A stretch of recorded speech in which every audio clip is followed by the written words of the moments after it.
Hello and welcome back to another video. This time we're going to be talking melee. Sticking with the Bloodied. If you haven't noticed, there's a theme. Bloodied is by far the best build to go in this game. So that's mainly what all my builds are. So let's take a look at my effects. Right now I do have all my effects suppressed because I realized I didn't have Scaly Skin on this character, and I went ahead and made the serum and put it on. So going through all of my mutations, there are a bunch. Adrenal reaction, that of course gives us more damage the lower our health is. Since we're bloodied, our health is always low, which gives us more damage. Bird bones gives +4 agility, which is kind of nice. Little deeper of a AP pool, which we really don't use a whole lot of, but it allows us to run around more. Also lets us fall a little slower, kind of nice. Again, healing factor is really nice. I like it because I really don't use a whole lot of stim packs. It's mainly just run around slashing stuff, and then whenever everything around me is dead, my health automatically regenerates itself. I don't have to use anything to heal myself, and I'm not sitting at like 1 HP after a fight. I always regenerate back up to my full 20%. Marsupial, it's a staple. You need the carry weight, you want the jump height. It's very, very important. Scaly Skin was the one I forgot. Damage resistance, energy resistance, just the extra damage resistance is really the key. Helping you survive more survivability is always better. Speed Demon, the hunger is kind of a hunger thirst negative, but the movement speed's great. Reload speed's not so much on this character because, you know, we're melee. We're not reloading anything. Talons gives us 25 additional unarmed and bleed damage. I am going to start with showing a unarmed setup, and then I'm going to show two different sets of cards. One's going to be unarmed, other one's going to be one-handed, two-handed melee. Basically just interchanging some cards. And Twisted Muscles gives me 25% melee damage and a chance to cripple. We also, you can see the well-fed and well-hydrated. We get those from one of our perk cards. And food is actually kind of important on this character, even though we kill stuff so easily. It really doesn't matter a whole lot to get that extra 10% melee damage. Glowing meat steak, you can get them very easily. The dogs that follow super mutants around drop the meat to make these, as well as the mole miners. So they're very easy to get.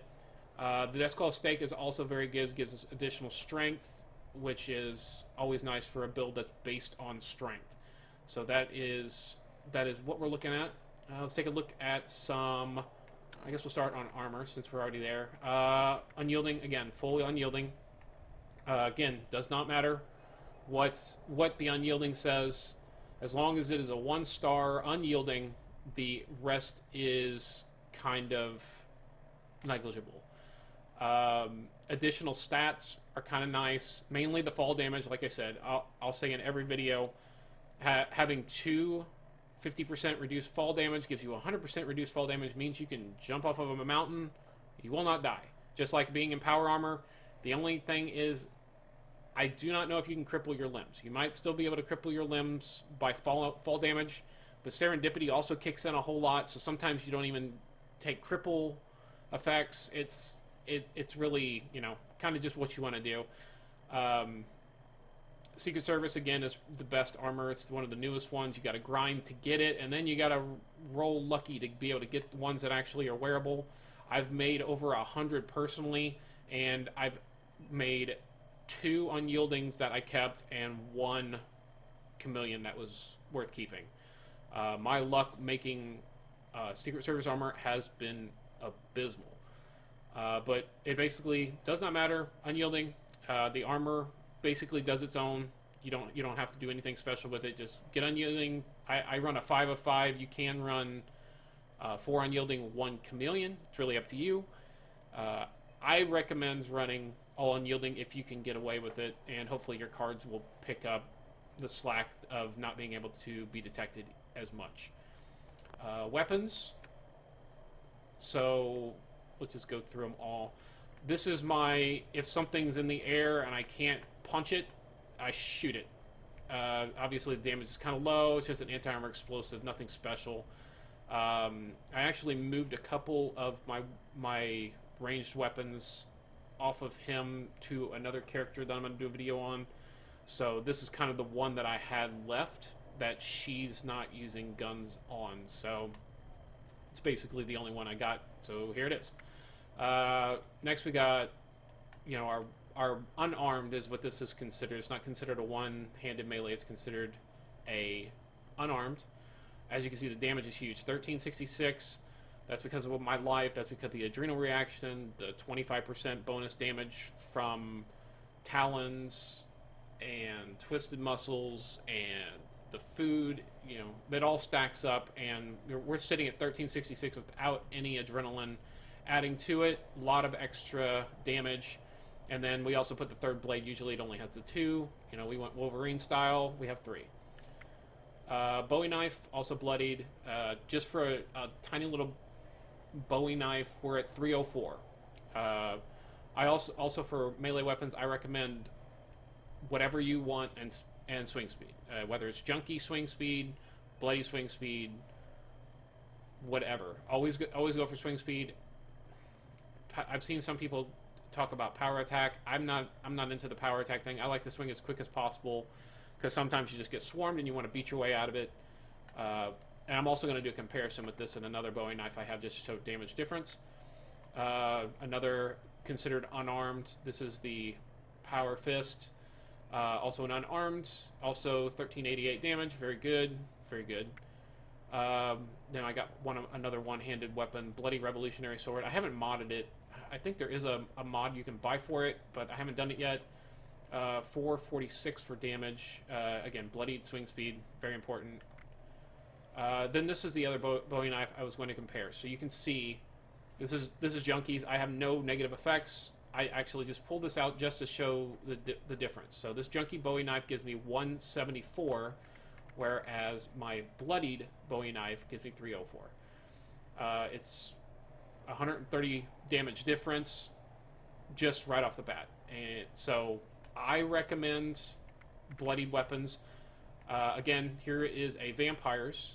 It has the heating coil on it. I don't have it modded like the other one, but heating coil 730 for the Vampire, whereas the Bloody Power Fist, we're looking at 1388. So almost double the damage for the bloodied. And this also gives me additional strength, so if I equipped it, it probably would even give me just a little bit more. But yeah, the bloodied is definitely the way to go. Bloodied, unyielding, and like for queen fights, I run about 50% health. I don't go down to the 20 because she puts off radiation, so she's going to lower my health as well. So I run about 50% and then try to keep an eye on my health as it gets low. Usually if she turns on you and hits, you're almost always dead. So survivability is a thing, and I'm going to show off in some cards. But more than likely, you're gonna die. You're a melee character. You're up in their face, and there's no negative effects from dying. It really doesn't matter. So don't worry about dying. Just worry about, you know, doing your damage, or if you're farming, just, you know, worry about your survivability. Try to avoid dying. But if you die, oh well. All right. I'm gonna show off some cards, and I'll be right back. All right. So we have our cards. 15 strength. Obviously, melee build, so you want to have all your strength.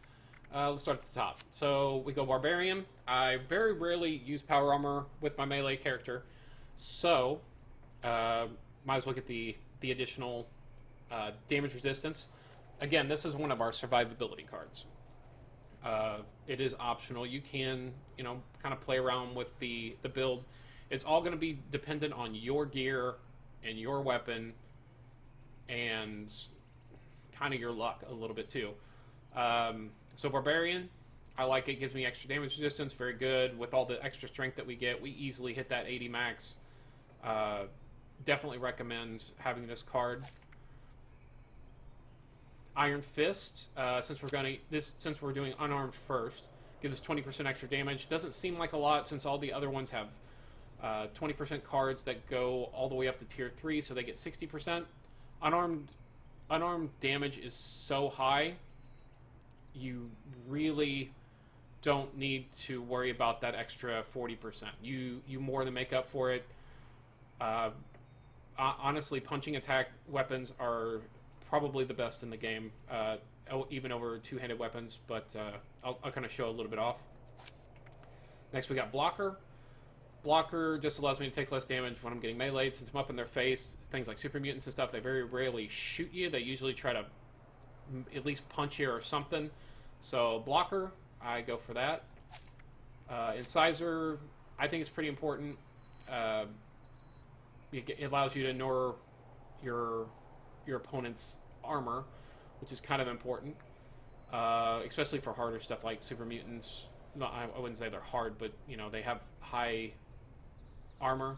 So if you're using something that's not a bloodied, say like a junkies or something that's not an anti-armor, this will make up for that little difference and help you get that extra damage and hopefully be able to one-shot stuff fairly easily. And then martial artist. Martial artist is important for any melee build. Lets you swing 30% faster. That is huge, especially if you have the swing speed plus the martial artist. Very big. And it also makes your melee weapons way less, since my character is all melee. He's carrying multiples. Most of what you see, other than the junkie and vampires I showed off, I usually have those in my inventory. Melee weapons can break kind of quickly depending on how much you're farming in a day, so you know, it doesn't hurt to have extras. Concentrated fire, again, I just use it. I really don't even need perception. It would probably be at 1 if I never did queen fights and didn't need to check her limbs to cripple. So concentrated fire doesn't matter, but it's what I use. You could. This is basically a placeholder. You can put whatever you want in here. And same with the refractor. I threw refractor on just because I do fight super mutants with laser weapons. It matters a little bit, not really, but you know, if you want to put whatever you want there, or even skip perception if you just want to do straight melee with no gunning whatsoever in queen fights, just wait for it to land and then punch. You know, you're welcome to do that. I like to be able to do a little bit of both, especially since I run around down there and, you know, get attacked by queens. Radical is really important for the melee. Your ads are always high, so you're usually getting the max of 5 strength. It gives you a ton of extra strength coupled with your unyielding. And if some of your unyielding has additional strength effects, some of your melee weapons might have additional strength effects, you get a lot of strength built up from a melee build. I really like this. It also gives you some extra carry weight for, you know, moving around and stuff like that. So Radical, very good. Again, Rejuvenated, probably one of the best cards for anything in Endurance. You could move the 1 Perception over to Endurance and do 2 Rejuvenated, 1 Radical. That's probably what I would do if I went hardcore straight melee on this character. I would do that, but since I do use it very little, I'm still going to keep it the way it is. Oh, shouldn't have done that. Lone Wanderer, always just taking less damage. It's mainly what it's here for. The AP regen really doesn't matter a whole lot. We don't use a lot of AP. We're not vatsing. So Lone Wanderer, just for our damage and survivability. Next we got Nerd Rage. Nerd Rage, again, it's a survivability card, and it's also a damage card. AP regen, again, does not matter a whole lot, but the survivability and the damage, it does matter. It's very good. And we got Makeshift Warrior. Makes our weapons break 50% slower. They don't break extremely quickly. If there's something else you want to run here that's useful to you, you could do that. Really, intelligence doesn't offer a whole lot as far as what you can do with it. The only reason I went up as high as I did with intelligence is because it's nice to be able to mod your weapons, and some do require 5 stars to be able to put mods on. So I needed the 5-star Makeshift Warrior. So I kind of went with the intelligence. It's really up to you. You know, these builds are always just suggestions more than rules. All right, agility is pretty important. We really like Ninja. 3% additional sneak damage is huge. It gives you basically the ability to one-shot stuff even without damage additional cards on from your strength stuff, which I might even show that in my gameplay video. But yeah, Ninja is very good. Definitely recommend it. Evasive is another one. This one can be interchanged with another card I'm going to show here. It just agility gives you extra damage and energy resistance, and it's only for not in power armor, which we're very rarely in power armor. The other one I would consider changing it for would possibly be dodgy, or if you can work it in, maybe dodgy to put on there. It avoids some of the damage. It never doesn't avoid all of it, but since we're not using our action points most of the time anyway, avoiding damage percentage is kind of good. You know, it's optional if you want to use that one or if you want to use something else. I don't use Action Boy because I really don't need my AP. Unless I'm running around and I have things that are already regenerating my AP that I'm not using anyway, so, you know, I don't need to stack onto it. Sneak, this card, I've ran as low as 1, and I just kind of keep it on 3. If there's something else I want to throw in there, I do have a 1 and 2 star card to go with Sneak, but it just makes you harder to detect, keeps your stealth up, so that way your melee attacks are getting you that ninja 3 times criticals. Yep, Sneak, you can adjust it down to 1. It's kind of based on whatever your gear is and whatever your experiences are. If you find that you're not getting detected very often, drop it on to 2. If you're still not getting detected, drop it down to 1. If you're still not getting detected, you know, consider dropping it down to 0 and adding another card, another survivability card or something like that. And we got Escape Artist. Escape Artist is very nice, being able to basically go stand up, crouch, and lose enemies if you're not in their line of sight. This does have some glitches where sometimes you could be standing right next to an enemy and they'll still lose you for no reason, but it is helpful to get your stealth back to get those extra ninja 3 times hits. And Adrenaline, again, very important, gives you the extra damage boost. You can easily get close to 2,000 damage on most bloody melee weapons with Adrenaline, with Nerd Rage, all that stuff together. Last is Luck. We got Bloody Mess. Love Bloody Mess. Extra damage. It's always nice. I don't know why it keeps kicking me out. That's weird. Serendipity. Another survivability card. Gives you 45% chance to avoid damage. Very nice. Class Freak. Again, this is optional. I personally like it. You could do lower luck if you want to, or you can even put on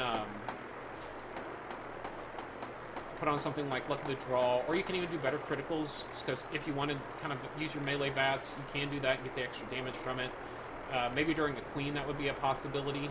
Do that, or maybe Critical Savvy to get that extra bonus damage. I would actually probably lose Class Freak and Bloody Mess and go for better criticals and Critical Savvy.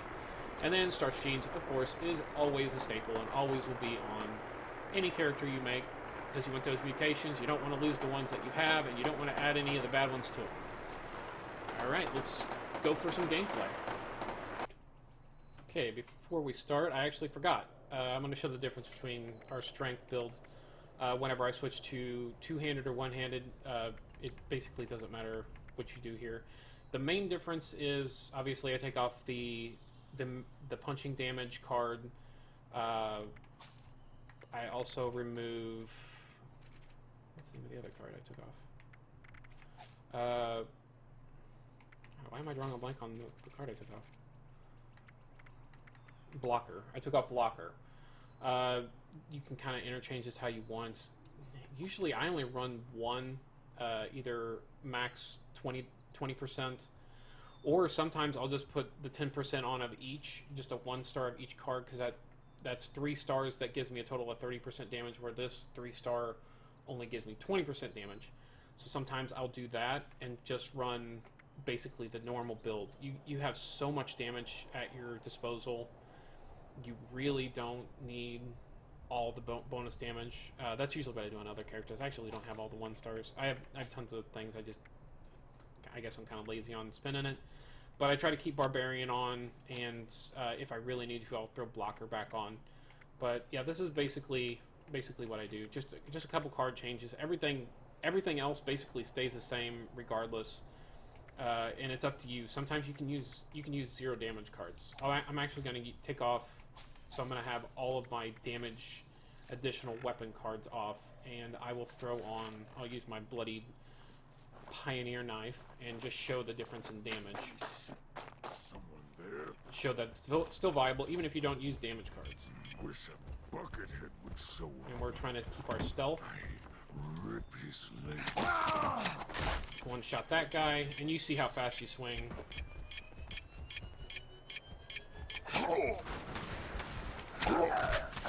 See, one shots very easily.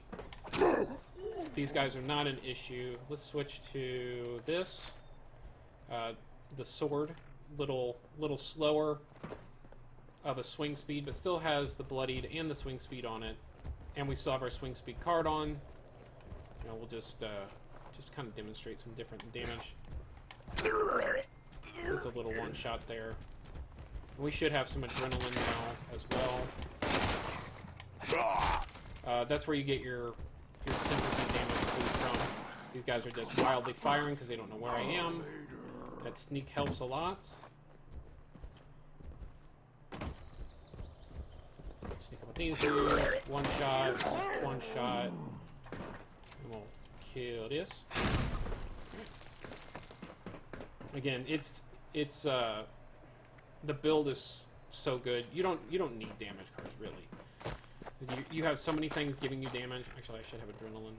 Yeah, adrenaline 60%. So you can see my damage on my Bloodied Gauntlet is up to almost 1500. That's huge. These guys have health of, I want to say it's right around 900 for the level 68s. Like I say in other videos, you don't need a ton of damage if you're a Bloodied build. If you have adrenaline and all that stuff, you really don't need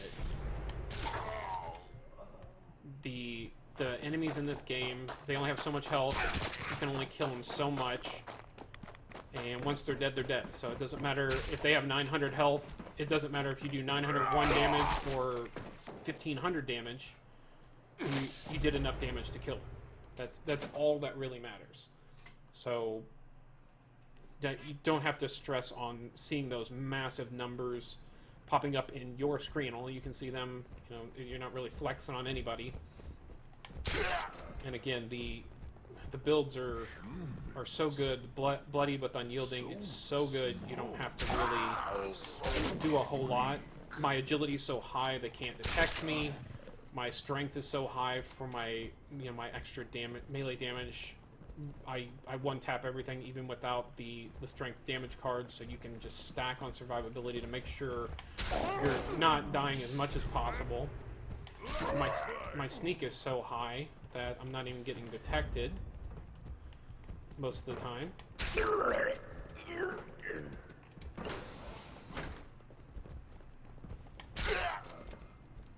Now I might be having a slightly harder time if I just decided to literally sprint around this place, but as you can see, not struggling. Sorry about that, had some technical difficulties, so we're back, we're inside. I went back in on a different server now. So, again, the melee builds are so strong, you really don't have to do a whole lot of work. If you're starting out, melee builds are really nice because you don't have to worry about ammo, and even if you're just a bloody build with the unyielding, you're still going to do large amounts of damage, even with something like an anti-armor. Actually, let's change to a junkies and see. Let's show that off a little bit. A little junkie non-bloody damage. Just see if we could still one-shot. Yeah, we're still one-shotting. It doesn't hurt that our adrenaline's up. And if I had the junkie effects, of course, the damage would be higher on this as well. Oh, I didn't make a one-shot. Alright. With our 3% sneak damage, like I said, it really doesn't matter a whole lot what brand of weapon you got. It's all going to be the same in the end. You're going to just one-shot most everything. As long as you had your build right, your cards right, you'll be fine. Well, now that I'm showing it off, it's stop. I'm stopping the one shots. Oh, well, 2-tap is still not bad. Alright, well, you guys get the point. Melee weapons are very strong. Bloody melee, extremely strong. Unyielding makes it even stronger. If you want to get into this, I recommend, like I said, you only need 1-star unyielding. If you have a 1-star bloody melee weapon, it'll get you started.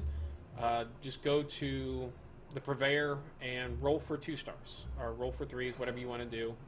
I recommend rolling for 2s and just try to roll melee weapons and try to get any bloody swing speed.